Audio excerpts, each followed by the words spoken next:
Silakan duduk, saudara yang dikasihi Tuhan.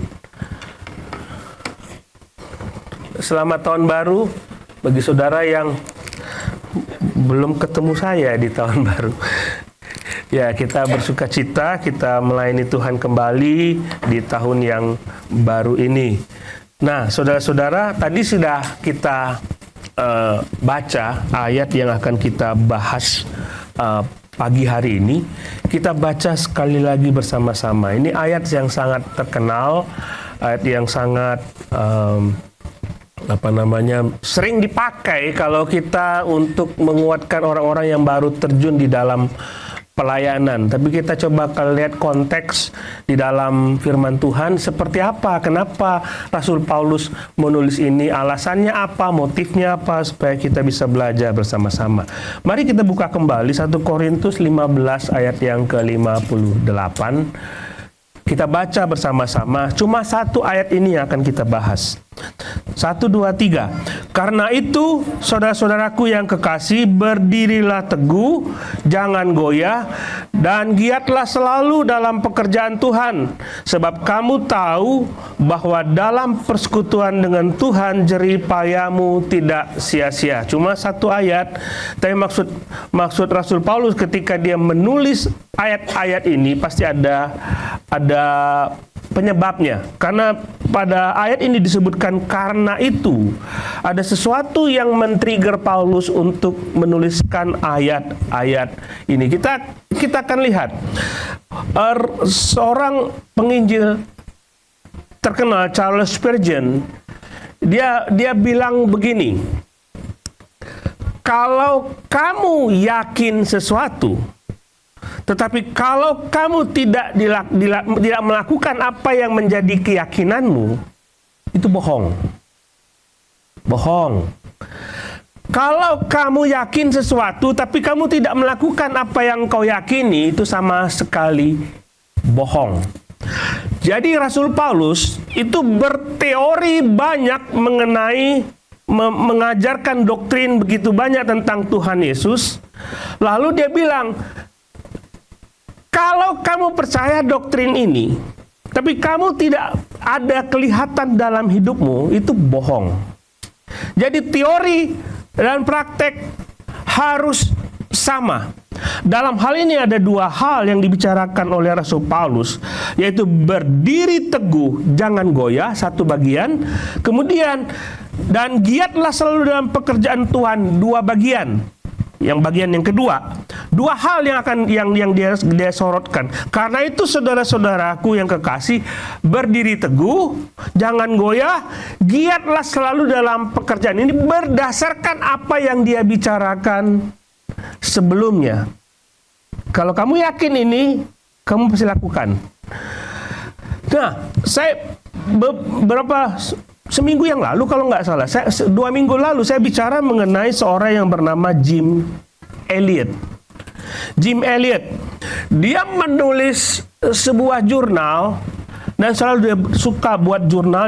Waktu dia pergi ke Ekuador, dia dalam jurnalnya ada tertulis demikian: He has no fool who gives what he cannot keep to gain what he cannot lose.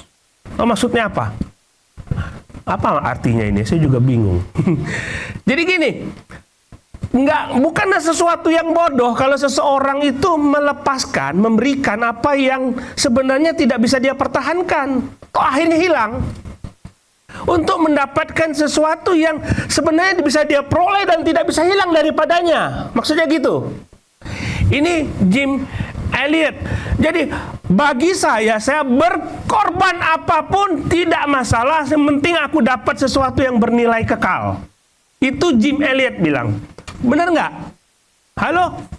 Untuk apa orang mendapatkan seluruh dunia tapi kehilangan nyawanya? Begitu Yesus bilang. Kalau aku memberikan segala sesuatu untuk mendapatkan sesuatu yang kekal,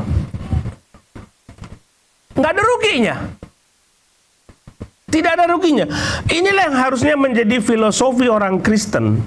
Bahwa aku berjuang mati-matian buat Tuhan, aku berkorban mati-matian buat Tuhan, aku memberikan semua hartaku, memberikan semua waktuku, memberikan semua tenaga dan pikiranku. Bagiku tidak masalah, toh akhirnya aku mendapatkan sesuatu yang bersifat kekal. Itu maksud Rasul Paulus. Toh akhirnya, saudara kumpulin uang sebanyak apapun, toh akhirnya hilang. Benar apa benar? Ayo. Sekarang saya pengen beli ini, beli itu untuk investasi nanti masa tua. Udah investasi masa tua, udah kumpul, sudah tua ngapain? Mati. Itu properti untuk apa? Kan hilang. Tapi maksud Rasul Paulus, bagi Jim Elliot, aku nggak masalah kehilangan itu. Dia kehilangan nyawanya begitu pergi ke Ekuador, tapi mendapatkan sesuatu yang bernilai kekal. Ini harus menjadi filosofi orang Kristen. Nah, minggu lalu saudara melihat apa yang dikatakan oleh Rasul Paulus. Dia berkata, tetapi karena Kristus, maka semua yang dahulu saya anggap sebagai sesuatu yang menguntungkan, sekarang menjadi sesuatu yang merugikan.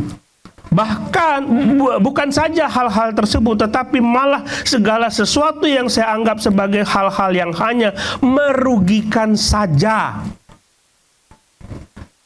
Yang saya miliki sekarang ini lebih berharga, yaitu mengenal Kristus Yesus.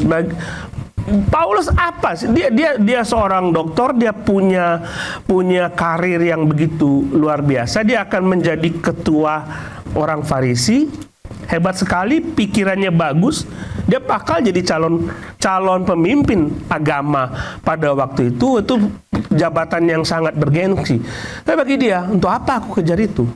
Aku akan kehilangan nanti sesuatu yang bersifat kekal di surga. Bagiku itu rugi. Aku lebih baik melayani Yesus. Johnson, dia pulang dengan predikat yang sungguh luar biasa. Dia bawa ijazahnya, kebanggaan bapaknya. Dia pulang ke China. Lalu di perjalanan dia bilang, untuk apa aku punya ijazah ini? Dia sobek-sobek ijazahnya. Dia pergi melayani sebagai hamba Tuhan. Saya tidak bilang kepada saudara, untuk apa aku punya rumah, aku punya ini. Cuma mindset kita harus dirubah. Pikiran kita harus dirubah, bahwa apa yang kita miliki ini bersifat sementara. Dan kita harus pergi ke sana. Harus pergi ke sesuatu yang bersifat kekal. Itu tujuan kita. Saudara punya uang, punya segala sesuatu, itu tidak masalah. Saudara kejar karir, tidak masalah. Cuma mindset kita harus dirubah. Bahwa kita harus mengejar sesuatu yang bersifat kekal. Ini yang Rasul Paulus untuk mengatakan kepada kita, kita akhirnya akan ke sana, ke surga. Dan kita mengubah mindset kita. Ini kuanggap rugi kalau aku mempertahankan ijazahku, mempertahankan hartaku, lalu aku kehilangan harta di surga. Untuk apa itu semua? Itu kira-kira maksud Rasul Paulus. Mindset kita harus dirubah dari mindset yang bersifat duniawi ke mindset yang bersifat surgawi. Kita sedang berjalan ke sana. Harus seperti itu. Paradigma kita harus berubah. Nah, hal inilah yang sedang dikemukakan oleh Paulus ketika dia bicara mengenai berdiri teguh, jangan goyah, giatlah selalu dalam pekerjaan Tuhan, karena jerih payamu tidak sia-sia. Jadi karena nanti jerih payamu tidak akan sia-sia, persekutuanmu dalam Tuhan tidak akan sia-sia. Karena itu, giatlah di dalam pekerjaan Tuhan. Kita lihat di sini, karena itu saudara-saudaraku yang kekasih, berdirilah teguh, jangan goyah. Jangan goyah. Ada dua bagian di situ. Apa maksud Paulus ketika dia mengatakan berdiri teguh, jangan goyah? Kalau kita baca dalam 1 Korintus pasal 15 ayat 1, dalam konteks sebelumnya, Rasul Paulus mengatakan, dan sekarang saudara-saudara, aku mau mengingatkan kamu kepada Injil yang aku beritakan kepadamu, dan yang kamu terima, dan yang di dalamnya kamu berdiri teguh berdiri. Oleh Injil itu kamu diselamatkan, asal kamu teguh berpegang kepadanya. Berpegang kepada Injil, tidak mau digoyahkan. Kan banyak orang drift away karena ikut arus, karena tidak percaya lagi kepada Tuhan. Nah, kalau dipikir-pikir seperti ini, sekali Yesus tetap Yesus, benar kan? Nggak ada orang yang di sini mengatakan aku tidak mau pergi ke tempat lain karena aku harus percaya kepada Yesus selama-lamanya. Saudara pasti segitu ya? Halo? Saudara tidak akan pergi ke tempat lain kan? Hanya percaya kepada Yesus, tidak akan menyangkal Yesus. Amin. Tapi apa yang dimaksud oleh Rasul Paulus berdiri teguh lebih daripada sekedar itu. Banyak orang percaya kepada Yesus, tapi hidupnya tidak seperti yang Yesus harapkan. Orang Korintus, mereka percaya kepada Yesus, tapi hidup keagamaannya membuat mereka terkotak-kotak, terpecah-pecah. Mana ada orang percaya kepada Yesus tapi membenci orang lain? Mereka salah menggunakan karunia rohaninya. Jadi mereka diberikan karunia rohani. Jadi gereja ini hebat sekali. Gereja besar, mereka penuh dengan karunia rohani. Gereja yang kalau didaftar karunia rohaninya begitu banyak. Tapi karunia rohani yang mereka miliki itu digunakan untuk menyombongkan diri. Apakah itu yang disebut dengan percaya kepada Yesus? Mereka ibadahnya kacau. Kalau datang ke gereja mungkin berebut tempat duduk paling depan. Ini sayang kalau gereja kita nih nggak gitu ya. Nggak ada yang berebut di sini. Diminta-minta ayo ke depan. Dari belakang ke depan. Sampai tengah, belakang lagi, ke tengah lagi. Nggak ada yang duduk sini. Tapi mereka berubah. Pakai baju bagus, selalu maju ke depan, menyombongkan diri sebagai seorang yang begitu hebat. Apakah itu yang disebut dengan percaya kepada Yesus? Karena waktu kita percaya kepada Yesus, kita harus melakukan apa yang Yesus mau. Saudara tahu semua bahwa papa saya baru meninggal seminggu yang lalu. Hari Kamis pagi, saya sedang ngopi. Saya memang seminggu ini memikirkan papa. Tiba-tiba adik saya telepon, papa lagi drop. Nah, saya pikir ini sudah saatnya. Nah, saya telepon adik saya yang di Palembang. Kapan mau dikubur? Gimana? Dia bilang hari ini juga dikubur. Karena itu pesan papa. Saya jadi nggak ngotot sama adik saya gitu. Jadi kamu kubur papa tanpa kami hadir, begitu maksudnya? Ini pesan papa. Hari ini juga harus dikubur, nggak bisa. Kamu kubur, kami nggak ada, anak-anaknya harus datang ke situ dan ada ibadah duka, ada tutup peti lalu dikuburkan bersama-sama. Papa bilang hari ini dikubur, tempatnya di sini. Begini saudara, dia pegang teguh apa yang menjadi pesan orang tua. Karena ini pesan papa, nggak bisa dilanggar. Tidak bisa dilanggar. Jadi setelah negosiasi, saya bilang minggu besok lah. Jadi hari Jumat dikubur. Jadi kami bisa hadir. Dia mengalah. Tapi ada prinsip. Kenapa nggak bisa diubah? Kalau saudara ada pesan dari orang tua, nanti kalau papa meninggal diginiin ya, ibadahnya begini, ditaati nggak? Ditaati tidak? Mertua saya sebelum meninggal dia bilang begini, nanti mami di kremasi ya, nggak usah kubur. Ditaati, taati itu pesan mami. Begini saudara, kita taat kepada orang tua kita. Kenapa kita nggak mau langgar? Karena itu pesan dia. Itu pesan dia. Kita lakukan dengan luar biasa. Tapi begini, ini ada pesan Yesus, saudara. Kenapa ini bisa kita kompromi dengan dunia gara-gara kita tidak mau melakukan apa yang Tuhan mau? Banyak orang jadi orang Kristen saja, lalu tidak melanggar. Percaya Yesus, percaya.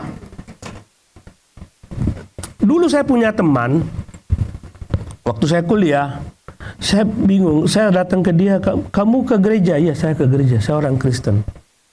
Dan saya bingung, dia kalau pulang kos malam, ngapain? Minum. Sampai mabok begitu. Loh, kenapa kamu mabok? Kamu kan orang Kristen, saya bilang. Ya nggak apa-apalah. Kristen ya Kristen, yang penting saya udah percaya Yesus, saya masuk surga. Nggak bisa seperti itu, saudara. Kok percaya kepada Yesus tapi tidak taat apa yang dia perintahkan? Itu kan cukup aneh. Pesan terakhir orang tua kita taat, pesan Yesus kita nggak taat. Nggak bisa. Apakah disebut dengan teguh kalau saudara melihat istri saudara bersalah lalu saudara tidak mengampuni? Saya percaya Yesus, Pak, tapi saya tidak mau memaafkan suami saya, saya tidak mau memaafkan istri saya. Apakah kayak gitu? Apakah percaya kepada Yesus namanya itu? Jadi yang disebut dengan berdiri teguh, jangan goyah, itu utuh percaya kepada Yesus. Apa susahnya Rasul Paulus? Mereka sudah percaya Yesus, ngapain aku repot-repot tulis surat kepada mereka? Karena mereka tidak menjalankan firman Tuhan seutuhnya. Saya bingung, ada teman saya yang bertahun-tahun dari kecil percaya kepada Yesus, melayani bersama-sama. Lalu dia bilang, aku pergi ke orang sakti karena aku punya kekuatan dari dia. Nangis saya. Kok ada orang Kristen begitu? Dia percaya kepada Yesus tapi pergi ke dukun. Apa itu percaya Yesus? Saudara harus all out. Saudara percaya, kalau ketika saudara percaya kepada Yesus, ini harus ditaati. Kalau saudara percaya kepada Yesus, pegang teguh keyakinanmu dan lakukan semua yang Tuhan perintahkan tanpa terkecuali. Dulu saya dibenci, ada seorang tua benci sekali sama saya. Dia baca satu ayat dan saya bilang, ini untuk kita semua ya firman Tuhan ini. Oh, nggak bisa. Itu buat Rasul Paulus, buat saya nggak bisa. Kenapa nggak bisa, Pak? Karena saya nggak bisa melakukannya. Tapi ini firman Tuhan. Iya, tapi saya orang Kristen. Nggak bisa kayak gitu, saudara. Saudara nggak bisa jadi orang Kristen lalu mengabaikan firman Tuhan. Saudara tidak bisa menjadi orang Kristen lalu saudara menolak firman Tuhan.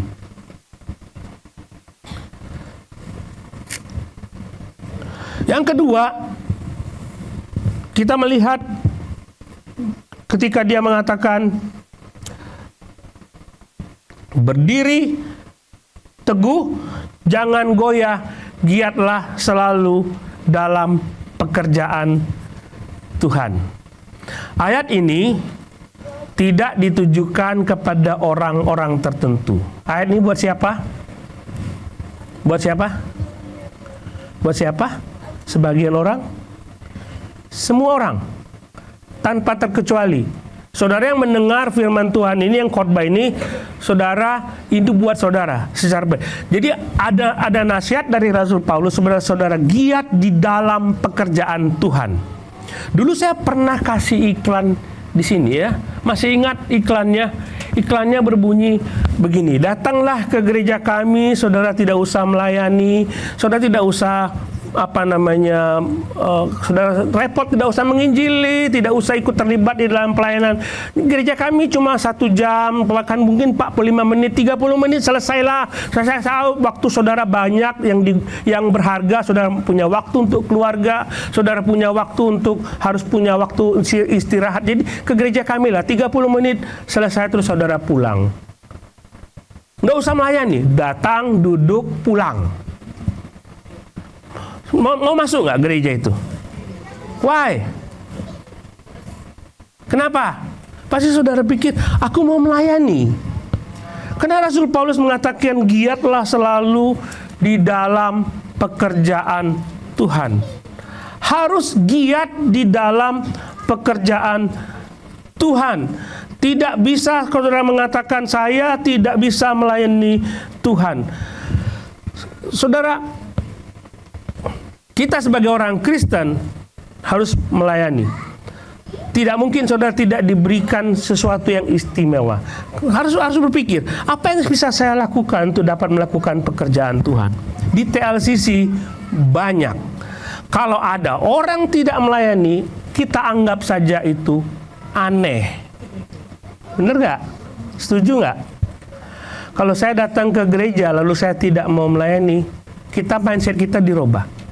Aneh, karena firman Tuhan mengatakan giatlah selalu di dalam pekerjaan Tuhan. Kata giat, coba cek dalam bahasa Inggris. Saudara punya English version? Kata giat itu apa? Coba lihat. Abounding. Is that right? Apa artinya? Apa artinya? Apa artinya? Berlimpah-limpah. Jadi kalau ini air dimasukkan ke dalam botol, ini belum limpah. Kalau penuh sampai sini, itu belum berlimpah-limpah. Yang disebut berlimpah, dituangin sampai dia tumpah. Maksudnya apa? Kalau saudara melayani Tuhan, saudara harus all out. Kalau di gereja, kalau di dunia itu ada yang begini disebut dengan service excellence. Apa artinya? Kita harus memberikan sesuatu service di luar ekspektasi, melebihi ekspektasi customer. Benar nggak? Halo? Dia minta ini, cuma masuk BCA. Mana? Ini ada orang BCA di sini. Saya senang sekali kalau masuk BCA. Pintu dibukakan, satpamnya melayani. Pak, kopi silakan. Saya kemarin ke Astra, saya lihat sudah ada kopi, sudah ada teh. Pak, silakan kopi. Semuanya sudah meniru seperti itu. Service excellent. Nggak ada kewajiban kita untuk sediain kopi. Nggak ada. Tapi itu service excellent. Benar nggak? Begitu dibuka pintunya, silakan Pak, Bapak mau kemana? Satpam aja bisa tahu. Itu dunia, saudara. Maksud Tuhan, kalau saudara melayani Tuhan, berikan sekuat tenaga, berikan semaksimal mungkin apa yang saudara bisa berikan buat Tuhan. Kalau Tuhan mengharap saudara sampai segini, berikan segini, lebih tinggi dari apa yang Tuhan mau. Itu maksudnya. 5 hari dalam seminggu bekerja di luar, susahkah memberi waktu 1 hari penuh buat Tuhan?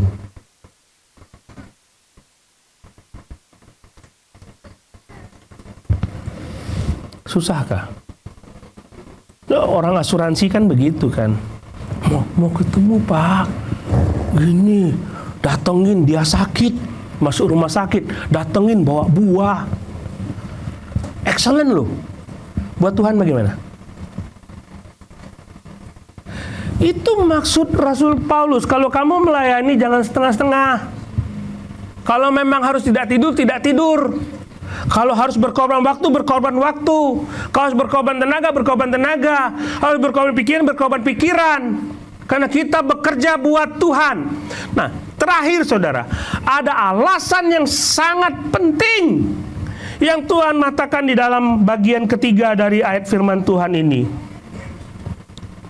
Dia berkata, karena itu saudara-saudara, berdirilah teguh, jangan goyah, sebab jerih payahmu di dalam persekutuan dengan Tuhan tidak sia-sia. Kenapa jerih payah tidak sia? Apa maksudnya? Apa maksudnya jerih payahmu tidak sia-sia?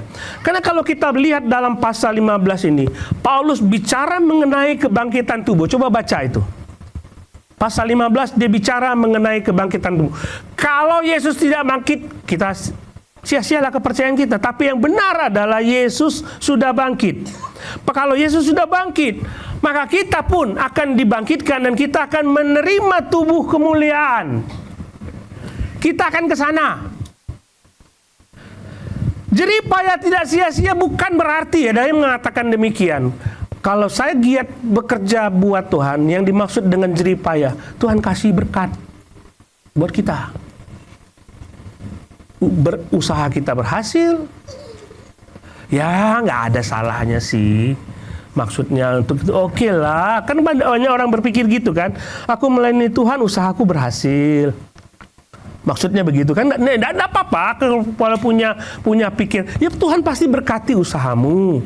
Ada yang punya pikiran, kalau jeripaya tidak sia-sia itu artinya kalau kita bekerja buat Tuhan dengan sungguh-sungguh, pasti nanti pelayanan kita berkembang. Ya oke lah. Tapi kalau kita kembali kepada konteks ini, ada seorang pekerja membelah batu, disuruh oleh majikannya untuk membelah batu. Batu itu sangat keras. Lalu dia pukul itu batu berkali-kali, tidak pecah. Lalu dia berasa, aku nggak bisa lah. Lalu datang seorang, kamu itu disuruh membelah batu. Taat saja walaupun batu itu keras. Hasilnya mungkin begitu lama. Jadi dia pukul, entah berapa lama baru dapat hasil. Gini saudara, apa dimaksud dengan jeripayahmu tidak sia-sia? Karena dalam ayat-ayat sebelumnya Rasul Paulus bicara mengenai sorga. Dia bicara mengenai sorga. Dia bilang begini, kamu berdiri teguh, kamu lakukan firman Tuhan ini. Apapun kalau saudara baca Alkitab, saudara lihat ada pada firman, lakukan saja, nggak usah apa namanya, nanti gimana ya, bisa nggak ya, berkorban saja, lakukan saja. Lalu saudara diminta lakukan saja dengan sungguh-sungguh, dengan berlimpah, dengan semangat yang begitu besar untuk melayani Tuhan, bekerja bersama-sama dengan lain untuk memuliakan nama. Lakukan saja itu. Karena nanti kita akan ke sana. Kita pasti bangkit dari kematian, kita pasti masuk surga. Kita akan ke situ maksudnya. Jadi itu maksudnya jeripayamu tidak sia-sia. Toh akhirnya kita akan ke sana. Aku melakukan ini, aku akan sampai ke situ. Coba lihat gambar ini. Ada seorang pelaut, dia, coba lihat gambar pelaut. Katanya ketika seorang pelaut melihat daratan, dia akan mendayung lebih cepat, lebih semangat. Lihat gambar berikutnya. Ketika petani melihat ada bakal buah yang akan dipanen, dia akan rajin ke ladang, menyiangi, memberi pupuk, dan menyiram tanaman. Saudara, hasil akhir kita adalah pasti sorga. Saudara akan ke sana. Itu kita nggak lihat, tapi itu kepastian. Begitu saudara tahu bahwa surga adalah hadiah kita, maka saudara seharusnya melayani lebih giat.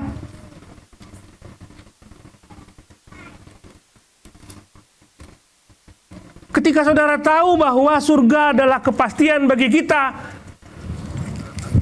maka saudara berkorban untuk melakukan firman Tuhan. Nggak pilih-pilih. Harusnya begitu.